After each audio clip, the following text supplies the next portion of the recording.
गंजाम जिला दंडनाच महासंघर एक जरूरी बैठक कविसूर्यनगर स्थित परिडा पार्टी सभागृह ठारे सुभाष जेना सभापतित्व में अनुष्ठित हो जाए 2026 वर्ष में दंडनाच अश्लील नृत्य बंद करने को निष्पत्ति होछि। सामाजिक नाटक हो किंबा पौराणिक नाटक हो अपसंस्कृति ठारू दूरे नाटक करने को निष्पत्ति करा जायछि।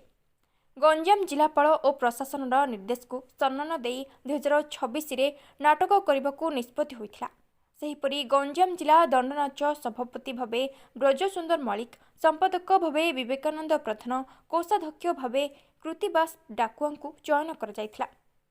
आज बैठक में जिलूर प्राय 100 रु ऊर्ध्व दंडनाच पार्टी एवं कमिटी कर्मकर्ता जोग देथिबा जणा जायछि। Bureau report, viral news. आज आम गंजाम जिला दंडनाच महासंघर गोटे सभा चलता कविसूर्यनगर पैड़ा पार्टी अनुष्ठान से अनुष्ठान आलोचना चलीथिला। आम जिलापालंगर जो एसओपी जारी होती से एसओपी उपर नहीं कि आमर कथबार्ता होता। आम एसओपी को सम्मान देवा सहित आमर अश्लीलता को आम बारण करूँ। जो प्रकार पारंपरिक नीति जो सेमती नाटक परिवेषण होता सी सामाजिक हो कि पौराणिक हो कि ऐतिहासिक हो काल्पनिक हो सेमिति सबू नाटक परिवेषण हम जमीती शालीनता सहित आमर 2026 दंडयात्रा परिपूर्ण हम से प्रकार आमर यही सभार मूल लक्ष्य होची यही सभा करिवार।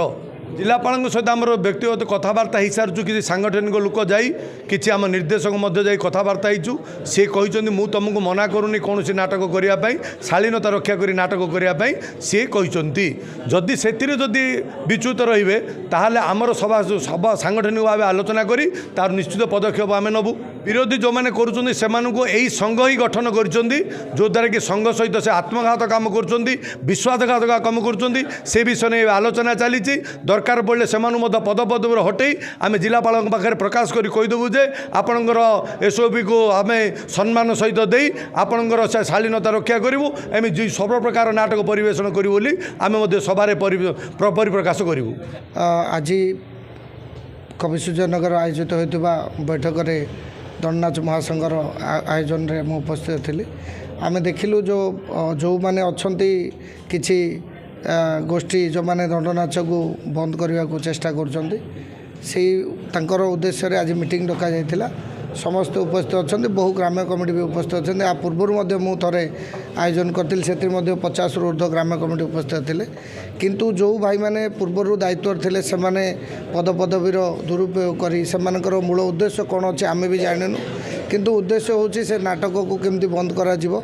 गंजाम जो परंपरा सामाजिक नाटक चली आसूची दीर्घ 20-22 वर्ष है सामाजिक नाटक केमती बंद हम कौन पाई बंद हम आम तो जापरनु किंतु आज मु अनुभव कर समस्त गोटे स्वर से नूतन कमिटी गठन हम से जो पुराना कमिटी थे बरखास्त कर नूतन कमिटी जहाँ एसओपी जारी करेंगे कि कलेक्टर एसओपी को पालन कर कार्य करेंगे समस्त मत रही।